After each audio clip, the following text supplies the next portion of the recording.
Hello विद्यार्थी मित्रांनो, आपण सॉलिड स्टेट नावाचं युनिट स्टार्ट केलं होतं आणि त्याच्यामध्ये आतापर्यंत काही बेसिक गोष्टी बघितल्या. जसं आपण सॉलिड कशाला म्हणतो, सॉलिडच्या प्रॉपर्टीज कोणकोणत्या असतात, त्यानंतर सॉलिडचे टाइप्स कोणकोणते असतात. जसं आपण क्रिस्टलाइन सॉलिड, ॲमॉर्फस सॉलिड बघितलं. क्रिस्टलाइन सॉलिडचे परत दोन टाइप्स असतात, ज्याच्यामध्ये एक आयसोमॉर्फस, दुसरं होतं पॉलिमॉर्फस. त्यानंतर आणखी आपण क्रिस्टलाइन सॉलिडचे 4 टाइप्स बघितले होते, ज्याच्यामध्ये एक होतं आयोनिक सॉलिड, दुसरं होतं कोव्हॅलंट नेटवर्क सॉलिड, तिसरं होतं मेटॅलिक सॉलिड आणि चौथं होतं मॉलिक्युलर सॉलिड. ठीक आहे. आता याच्यानंतर पुढचा जो टॉपिक बघायचा आपल्याला तो आहे युनिट सेल आणि क्रिस्टल लॅटिस. हे 2 पॉईंट्स बघायचे आहेत आपल्याला. तर सर्वात आधी आपल्याला हे माहीत पाहिजे की क्रिस्टल लॅटिस कशाला म्हणतो आपण. बघा, तर काय सांगितलं आपल्याला, regular 3 dimensional arrangement of points in space is called as crystal lattice. म्हणजे हे काय आहे, तर पॉईंट्सची अरेंजमेंट आहे कशामध्ये, 3 डायमेन्शनल स्पेसमध्ये. बरोबर, काय सांगितलं मी, अरेंजमेंट आहे, रेग्युलर अरेंजमेंट आहे, कारण क्रिस्टल आहे आणि क्रिस्टलाइन सॉलिडमध्ये पार्टिकलची कशी अरेंजमेंट असते, रेग्युलर अरेंजमेंट असते. बरोबर, मग हे कशी अरेंजमेंट आहे, 3 डायमेन्शनल अरेंजमेंट आहे कोणाची, पॉईंट्सची इन स्पेस. बरोबर, आणि त्याला म्हणतो आपण क्रिस्टल लॅटिस. मग आता हे समजण्यासाठी आधी आपण खालच्या गोष्टी बघू, त्याच्यावरून आपल्या लक्षात येईल की हे क्रिस्टल लॅटिस आहे काय. तर each point in lattice is called lattice point or lattice site. आपण सांगितलं हे पॉईंट्सची अरेंजमेंट आहे आणि त्याच्यामधला जो प्रत्येक पॉईंट असते त्या प्रत्येक पॉईंटला काय म्हणतो आपण, लॅटिस पॉईंट किंवा लॅटिस साईट म्हणतो. बरोबर, आणि each point in crystal lattice represent 1 constituent particle. हे सगळ्यात महत्त्वाचं. म्हणजे काय, सॉलिड बनलेलं कशापासून असते, तर छोट्या छोट्या पार्टिकल्सपासून बनलेलं आहे. बरोबर, त्याला आपण कॉन्स्टिट्युएंट पार्टिकल्स म्हणतो. आता ते जे कॉन्स्टिट्युएंट पार्टिकल्स आहेत ते ॲटम्स असू शकतात, मॉलिक्युल्स असू शकतात किंवा आयन्स असू शकतात. बरोबर, आणि ते जे कॉन्स्टिट्युएंट पार्टिकल्स आहेत त्यालाच आपण काय म्हटलं, पॉईंट म्हटलं. बरोबर, आणि या पॉईंट, हा जो प्रत्येक पॉईंट आहे या क्रिस्टल लॅटिसमधला त्यालाच आपण लॅटिस पॉईंट म्हणतो. आणि या कॉन्स्टिट्युएंट पार्टिकलची म्हणजेच पॉईंट्सची जे 3 डायमेन्शनल अरेंजमेंट आहे स्पेसमध्ये, त्या अरेंजमेंटला काय म्हणतो आपण, क्रिस्टल लॅटिस. म्हणजे कसं बघा, तर इथं आपल्याला काय सांगितलं, the smallest structural repeating unit of crystal lattice is called as unit cell. जसं आता हे युनिट सेल काय असते, तर हे युनिट सेल एक स्मॉलेस्ट स्ट्रक्चरल रिपीटिंग युनिट आहे. बरोबर, काय सांगितलं आपण, एक स्मॉलेस्ट आहे स्ट्रक्चरल रिपीटिंग युनिट आहे. म्हणजे हे युनिट सेल रिपीट होते. बरोबर, आणि स्ट्रक्चर तयार करते. कशाचं स्ट्रक्चर तयार करते, तर क्रिस्टल लॅटिसचं. बरोबर, आणि हे सर्वात स्मॉल युनिट आहे. जसं आपल्या बॉडीचं स्मॉलेस्ट युनिट काय म्हणतो आपण, सेल आहे. बरोबर, तसं या क्रिस्टल लॅटिसचं म्हणजेच क्रिस्टलाइन सॉलिडचं जे स्मॉलेस्ट रिपीटिंग युनिट आहे ते स्मॉलेस्ट रिपीटिंग युनिट काय आहे, युनिट सेल. आणि हे युनिट सेल जेव्हा 3 डायमेन्शनमध्ये रिपीट होते आहे ना, जेव्हा हे युनिट सेल 3 डायमेन्शनमध्ये रिपीट होते तर क्रिस्टल लॅटिसचं स्ट्रक्चर तयार करते. आता कशा पद्धतीनं ते सांगतो मी तुम्हाला. बघा, समजा मी इथं अशा पद्धतीनं काढलं, क्यूब काढायचा आहे आपल्याला. हा एक क्यूब काढत आहो मी इथं, हा क्यूब काढला. मग आता काय सांगायचं आहे तुम्हाला याच्यामध्ये बघा, तर याचे जे कॉर्नर आहेत, बरोबर, या प्रत्येक कॉर्नर पोझिशनला काय असते, पार्टिकल असतात आहे ना. या प्रत्येक कॉर्नर पोझिशनला काय आहेत, असे पार्टिकल्स आहेत. मग जेवढे कॉर्नर दाखवले मी इथं तेवढे काय दाखवतो, पार्टिकल्स. मग आता हे पार्टिकल्स कॉन्स्टिट्युएंट पार्टिकल्स आहेत, यांनाच आपण काय म्हणतो, लॅटिस पॉईंट्स. काय म्हणतो यांना, लॅटिस पॉईंट्स. बरोबर, म्हणजे युनिट सेलमधला जो प्रत्येक कॉर्नर असते तो प्रत्येक कॉर्नर म्हणजे काय असते, लॅटिस पॉईंट, कारण तिथं काय असतात, कॉन्स्टिट्युएंट पार्टिकल्स असतात. बरोबर, मग आता जेव्हा अशा खूप साऱ्या युनिट सेल काय होतील, रिपीट होतील 3 डायमेन्शनमध्ये. बरोबर, जेव्हा अशा खूप साऱ्या युनिट सेल रिपीट होतील कशामध्ये, 3 डायमेन्शनमध्ये, ते काय तयार करतील, तर ते तयार करतील क्रिस्टल लॅटिस तयार करतील. बरोबर, आणि या क्रिस्टल लॅटिसमधला जो ईच पॉईंट आहे त्या प्रत्येक पॉईंटला काय म्हणतो आपण, लॅटिस पॉईंट. म्हणजे आता हे युनिट सेल होती, आपण एक दाखवली युनिट सेल, अशा खूप सारे युनिट सेल काय होतील, 3 डायमेन्शनमध्ये रिपीट होतील. कशा रिपीट होतील ते पहा. समजा मी इथं एक युनिट सेल काढली अशा पद्धतीनं, हे एक युनिट सेल आहे समजा. मग आता हे युनिट सेल रिपीट होत आहे, म्हणजे तुम्हाला परत काढावी लागेल. मग 3 डायमेन्शनमध्ये रिपीट होत आहे, मग आता परत इकडे मी काढतो एक परत युनिट सेल.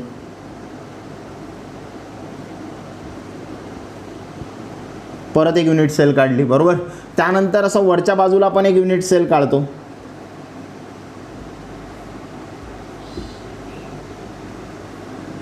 हे इकडे युनिट सेल काढली बरोबर. परत एक युनिट सेल काढतो इथं, ठीक आहे. म्हणजे काय होत आहे बघा बरं, ह्या युनिट सेल काय झाल्या, रिपीट झाल्या बरोबर. आणि रिपीट झाल्यावर हे जे स्ट्रक्चर तयार झालं, या स्ट्रक्चरला काय म्हणतो आपण, क्रिस्टल लॅटिस. काय म्हणतो याला, क्रिस्टल लॅटिस. म्हणजे जेव्हा युनिट सेल ह्या 3 डायमेन्शनमध्ये रिपीट होतात बरोबर, म्हणजेच काय तर हे पार्टिकलची अरेंजमेंट आहे ना, regular 3 dimensional arrangement of points in स्पेसमध्ये आपण हे पॉईंटची अरेंजमेंट केली बघा. एक रेग्युलर अरेंजमेंट दिसत आहे तुम्हाला पार्टिकलची किंवा पॉईंट्सची, एक रेग्युलर अरेंजमेंट. आणि ही जे रेग्युलर अरेंजमेंट आहे, या रेग्युलर अरेंजमेंटलाच आपण काय म्हणतो, क्रिस्टल लॅटिस म्हणतो बरोबर. तर हे अशा पद्धतीनं पार्टिकलची अरेंजमेंट आहे. तर युनिट सेल हे स्मॉलेस्ट युनिट असते कशाचं, क्रिस्टल लॅटिसचं. आणि जेव्हा युनिट सेल 3 डायमेन्शनमध्ये रिपीट होतात तेव्हा ते क्रिस्टल लॅटिस तयार करतात. आणि या क्रिस्टल लॅटिसचा जो प्रत्येक पॉईंट असते, each point in crystal lattice is called as lattice point. आणि पुढे काय सांगितलं आपण की each point in crystal lattice represent 1 constituent particle. म्हणजे हा लॅटिस पॉईंट आहे, हा लॅटिस पॉईंट आहे म्हणजेच काय, कॉन्स्टिट्युएंट पार्टिकल्स आहेत. म्हणजे हे सगळे पार्टिकल्स आहेत ज्याच्यापासून हे सॉलिड बनलेलं आहे बरोबर.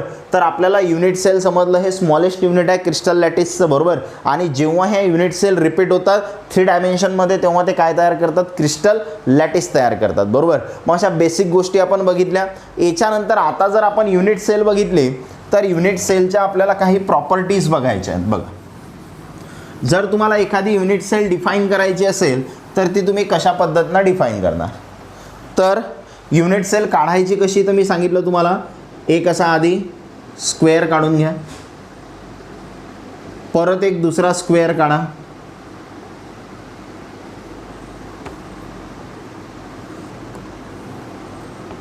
आणि ह्या लाईन्स अशा जॉईन करा, ठीक आहे. याला म्हणतो आपण क्युबिक युनिट सेल काढली आपण. आता याच्यामध्ये हा एक तुम्हाला ॲक्सिस दिसत आहे, इकडे बघितलं तर याला म्हटलं मी एक्स ॲक्सिस, हा जो इकडे दिसत आहे याला म्हटलं मी वाय ॲक्सिस, आणि हा जो वरच्या साईडला आहे याला काय म्हटलं मी, झेड ॲक्सिस. असे समजा 3 ॲक्सिस आहेत बरोबर. आता युनिट सेलमध्ये काही बेसिक गोष्टी तुम्हाला ध्यानामध्ये ठेवायच्या आहेत बरोबर. तर त्या बेसिक गोष्टी काय काय आहेत बघा. तर हा जो हे जे तुम्हाला इथं पॉईंट्स दिसतात बरोबर, तर हे आपले लॅटिस पॉईंट्स आहेत, किंवा यालाच आपण काय म्हणतो, कॉर्नर म्हणतो. तर असे कॉर्नर किती असतात युनिट सेलमध्ये, तर युनिट सेलमध्ये असे जे कॉर्नर आहेत ते टोटल कॉर्नर तुम्हाला किती दिसत आहेत पहा, 1 2 3 4 5 6 7 8 बरोबर. म्हणजे युनिट सेलमध्ये जे टोटल नंबर ऑफ कॉर्नर्स आहेत, टोटल नंबर ऑफ कॉर्नर्स असे किती असतात, तर युनिट सेलमध्ये टोटल 8 कॉर्नर असतात बरोबर. त्याच्यानंतर हे जे युनिट सेल आहे याच्यामध्ये एजेस किती असतात, टोटल नंबर ऑफ एजेस. तर युनिट सेलमध्ये आपल्याला एजेस किती दिसतात, तर हे जे तुम्हाला प्रत्येक लाईन दिसत आहे या लाईनलाच काय म्हणतो आपण, एज म्हणतो बरोबर. मग असे एज किती आहे त्याच्यामध्ये बघा, तर हे 1 हे 2 त्यानंतर हे 3 हे 4 बरोबर. म्हणजे या साईडला किती एजेस झाले, 4 बरोबर. मग आता तसेच तुम्ही जर या साईडला बघितले तर या साईडला बघा 1 त्यानंतर 2 त्यानंतर 3 आणि हा एक 4 बरोबर. म्हणजे परत 4 झाले म्हणजे 8. त्यानंतर हा एक 9 आणि हा एक 10, हा 11 आणि हा एक 12. म्हणजे टोटल नंबर ऑफ एजेस किती असतात, 12. बघा मी पॉईंट्सला नावं देतो. पॉईंट्सला नावं जर दिले तर बघा हा पहिला पॉईंट 1, त्यानंतर हा 2, हा 3, हा 4, त्यानंतर हा 5, हा 6, त्यानंतर 7 8. म्हणजे आपल्याला कॉर्नर किती दिसत आहेत, 8. मग आता एजेसला जर नंबर दिले तर बघा, एजेसला नंबर दिले तर काय दिसेल तुम्हाला, किती एजेस आहेत पहा. हे पहिलं एज समजा 1 हे 2 ठीक आहे. त्यानंतर हे वरचं 3 आधी मी कॉर्नरचे मोडून टाकतो म्हणजे कन्फ्यूज होणार नाही तुम्ही बरोबर. तर कॉर्नरचे पॉईंट मी रफ केले इथं. तर आता बघा किती दिसत आहेत, 1 2 3 4, हे 4 झाले बरोबर.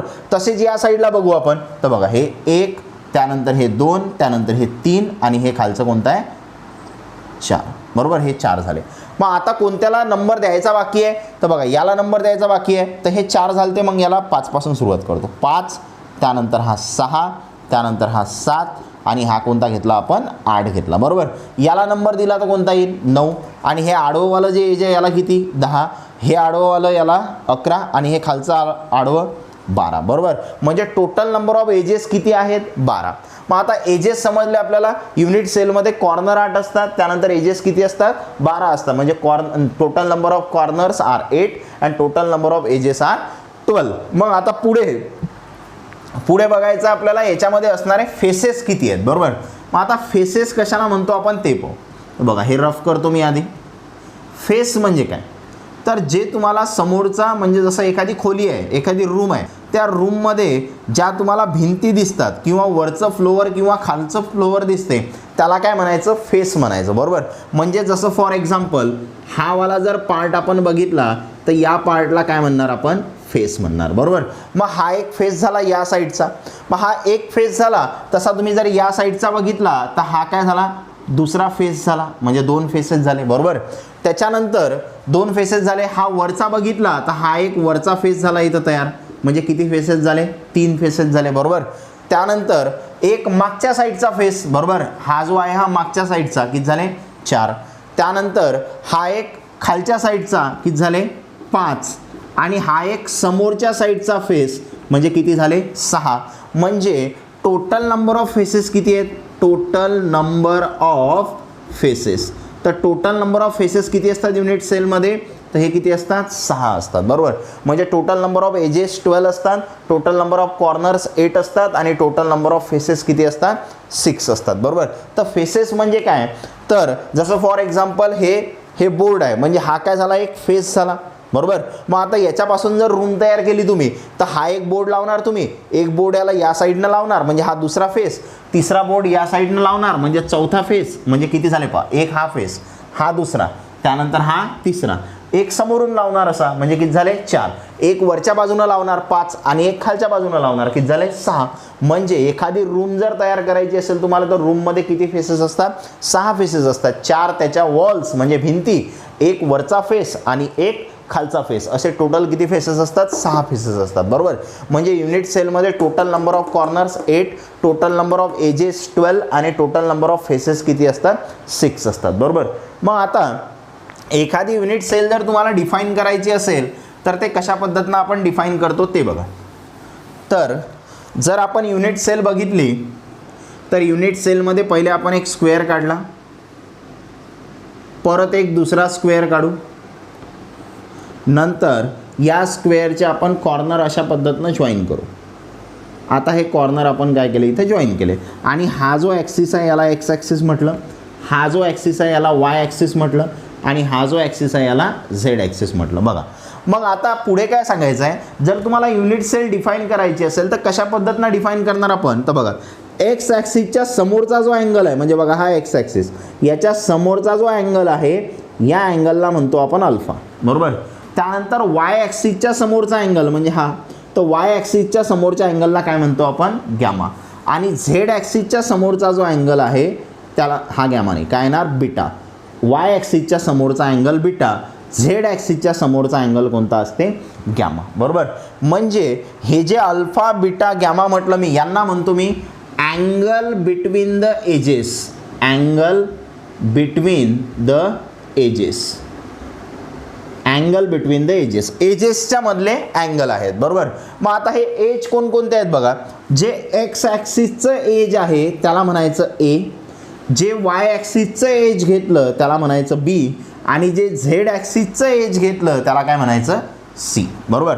मग आता हा जो अल्फा अँगल आहे हा कोणत्या एजच्या मध्ये आहे तर बी एज आणि सी एज बरोबर. म्हणजे alpha is the angle between edges B and C. B आणि सीच्या मध्ये कोणता अँगल आहे अल्फा बरोबर. बीटा कोणाच्या मध्ये आहे बघा हे ए आहे आणि हे कोणता आहे सी आहे, याच्यामध्ये कोणता आहे बीटा. म्हणजे beta is the angle between edges, कोणत्या एजेसमध्ये A and C, between edges A and C. त्यानंतर गॅमा कोणत्या एजच्यामध्ये आहे तर हे एज आणि हे कोणता आहे बी आहे. म्हणजे gamma is the angle between edge A and B बरोबर. तर ह्या गोष्टी आपल्याला ध्यानामध्ये ठेवायच्या. तर आपल्याकडे टोटल 6 पॅरामीटर्स आहेत जे 6 पॅरामीटर काय करतात युनिट सेलला रिप्रेझेंट करतात किंवा डिफाईन करतात. तर त्याच्यामध्ये 3 आहेत तुमच्याजवळ एज लेंथ, 3 काय आहेत एज लेंथ, बरोबर. कोणकोणत्या आहेत एज लेंथ? ए, बी आणि सी. आणि 3 आहेत तुमच्याजवळ अँगल बिटवीन एजेस. काय आहेत तुमच्याजवळ? Angle between edges. आणि अँगल बिटवीन एजेस कोण कोण आहे? अल्फा, बीटा आणि कोण आहे तिसरा? गॅमा. असे 3 अँगल आहेत. तर टोटल 6 पॅरामीटर्स आहेत. हे 6 पॅरामीटर काय करतात? युनिट सेलला डिफाईन करतात. तर एक्स ॲक्सिसचं जे एज दिसत आहे तुम्हाला त्याची लेंथ घेतली आपण ए, वाय ॲक्सिसच्या एजची लेंथ किती घेतली बी आणि झेड ॲक्सिसच्या एजची लेंथ किती घेतली आपण सी. मग जे angle between edge b and c is alpha, angle between edge A and c is beta and angle between edge A and b is gamma. तर टोटल आपल्याकडे 6 पॅरामीटर्स आहेत जे काय करतात? एखाद्या युनिट सेलला डिफाईन करतात. आता पुढे बघायचं आपल्याला, हे जे आपण युनिट सेल बघितली या युनिट सेलचं बघायचं आपल्याला क्लासिफिकेशन. बघा, युनिट सेलला आपण क्लासिफाय कसं करतो? तर मेन 2 टाईप्समध्ये आपण युनिट सेलला काय करतो? क्लासिफाय करतो. म्हणजे आपल्याला बघायचं आहे क्लासिफिकेशन किंवा टाईप्स म्हणू शकता तुम्ही ऑफ युनिट सेल.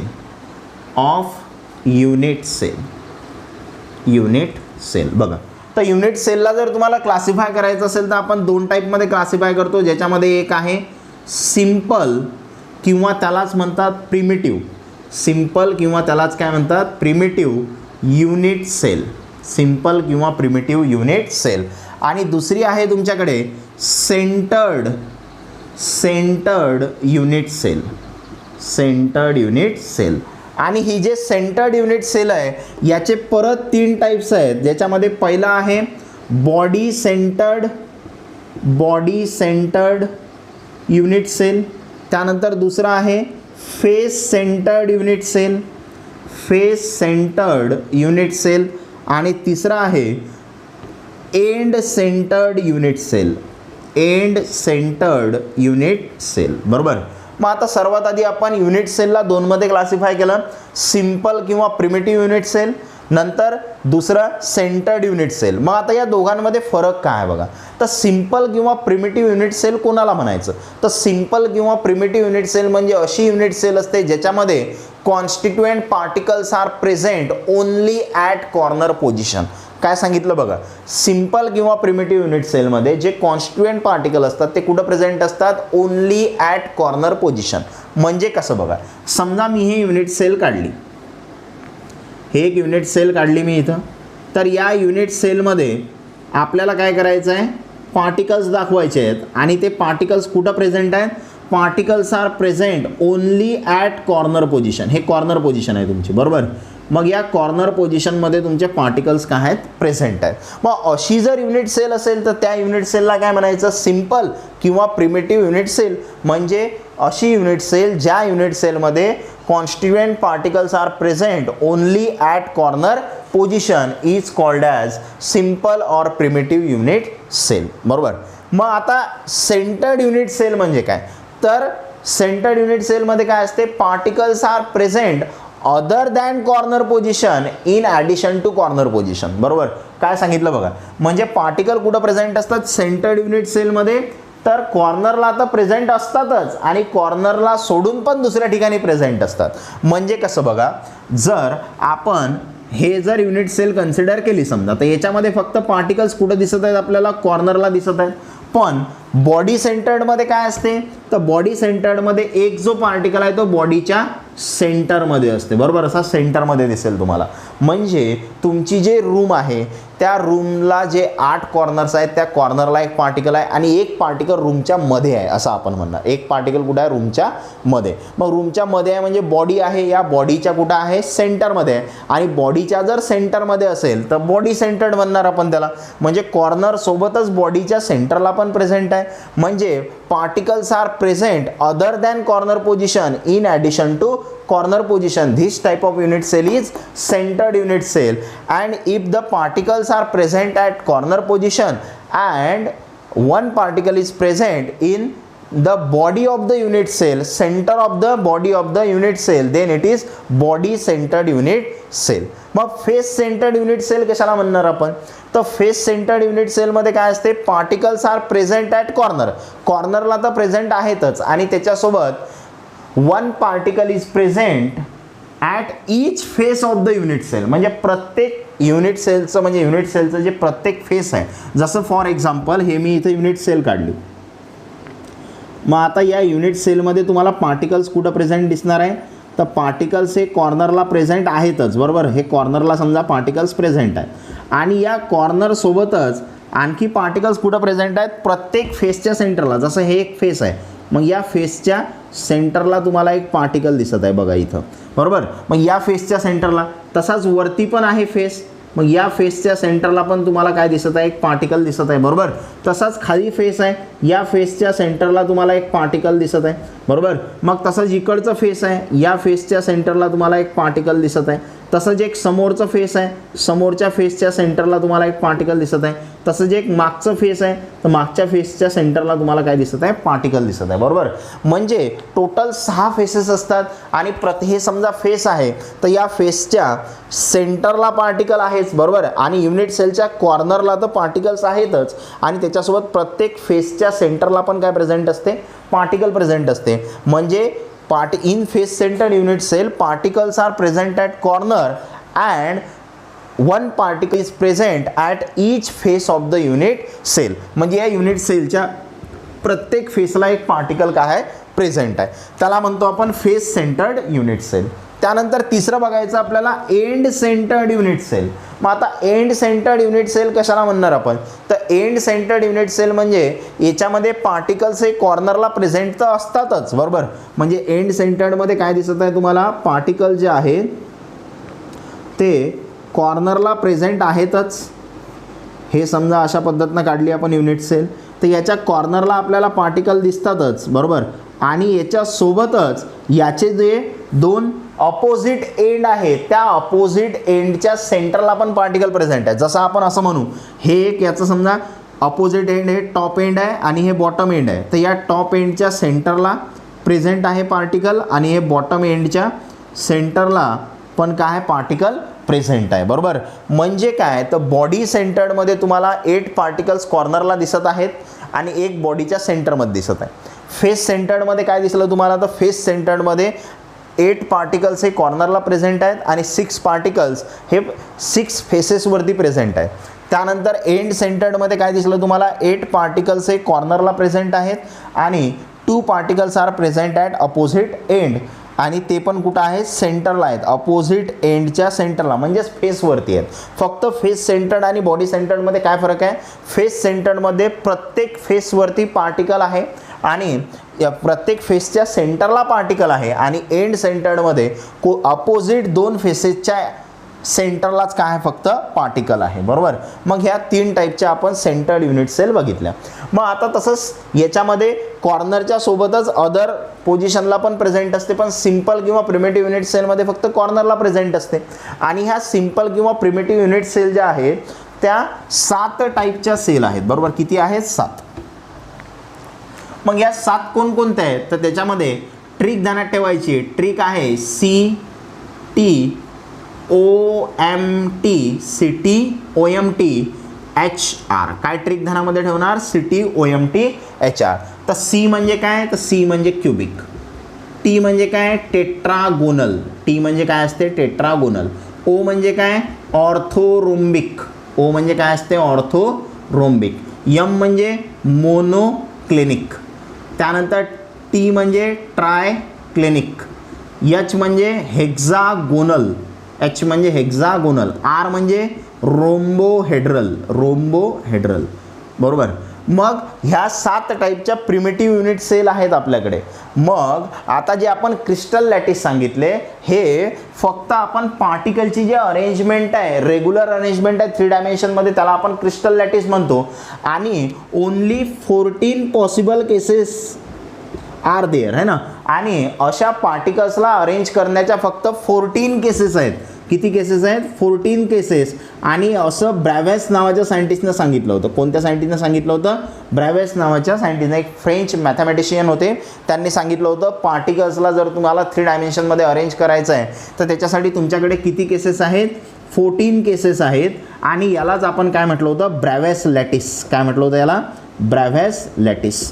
म्हणजे पार्टिकलची जे अरेंजमेंट आहे ते 14 टाईपनं वेगवेगळ्या टाईपनं पॉसिबल आहे आणि ते 14 जे वेगवेगळे टाईप आहेत त्यालाच आपण काय म्हटलं ब्रॅव्हस लॅटिस, म्हणजे 14 टाईपचे ब्रॅव्हस लॅटिस पॉसिबल आहेत, बरोबर. म्हणजे युनिट सेल ज्या आहेत त्याच्यामध्ये जे पार्टिकल्स तुम्ही एखाद्या क्रिस्टलमध्ये जे पार्टिकल्स अरेंज केलेले आहेत ते 14 डिफरंट टाईप्सनं तुम्ही अरेंज करू शकता असं ब्रॅव्हस नावाच्या सायंटिस्टनं सांगितलं होतं. म्हणजे तुमच्याकडे जे क्रिस्टल लॅटिस आहेत ते 14 टाईपचे क्रिस्टल लॅटिस आहेत असं आपण सांगितलं. मग आता ते 14 टाईपचे क्रिस्टल लॅटिस तयार करण्यासाठी किंवा 14 टाईपच्या युनिट सेल, कारण क्रिस्टल लॅटिसमध्ये युनिट सेल असतील, मग अशा 14 टाईपच्या युनिट सेल किंवा 14 टाईपचे जे क्रिस्टल लॅटिस आहेत हे तयार करण्यासाठी आपल्याकडे जवळपास सिंपल युनिट सेल आहेत 7 आणि त्यानंतर सेंटर्ड युनिट सेल आहेत 3 म्हणजे 10. मग आता हे तर 10च झाले, आपल्याला 14 पाहिजेत.